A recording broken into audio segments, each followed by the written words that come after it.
Bonjour.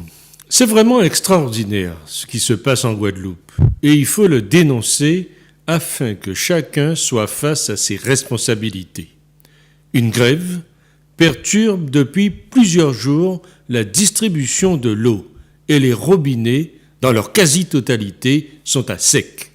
Les principaux responsables en sont l'État, les collectivités majeures et mineures, l'ancien président du syndicat des eaux qui ont mis la structure dans une situation financière inextricable. Aujourd'hui, les grévistes et les élus sont hors la loi. Peut-être que le droit à l'eau consiste à un approvisionnement suffisant, physiquement accessible et à un coût abordable, d'une eau salubre et de qualité acceptable pour les usages personnels et domestiques de chacun, ce qui aujourd'hui n'est plus le cas.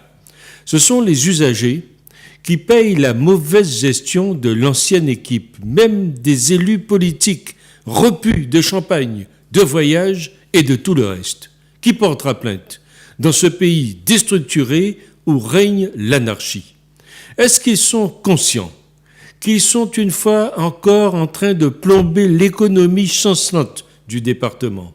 Outre les particuliers, de nombreuses professions sont touchées et des entreprises dans l'incapacité de travailler. Et je ne parle pas de l'accueil des pauvres touristes qui vont arriver en masse en cette fin de semaine et se voir attribuer une bouteille d'eau après 9 heures d'avion. La situation a assez duré et comme le disait Maurice Thorez en son temps, il faut savoir finir une grève. Que font ces politiques qui font la queue dans les médias à l'occasion des élections? L'eau, pendant ce temps, stagne dans le canal de l'irresponsabilité. Tout ceci au moment où la conférence mondiale de l'eau vient de se terminer sur la conclusion que la distribution de l'eau est vitale et est même une priorité. Le directeur d'un grand hôtel de la zone touristique du Gosier a souligné l'agacement, le mot est faible, des clients qui ne peuvent se laver, qu'on doit aller chercher de l'eau de mer pour les toilettes. Et on fait quoi en cas d'incendie sans eau? Les camions de pompiers vont se réapprovisionner dans la mer? On fait venir des Canadaires?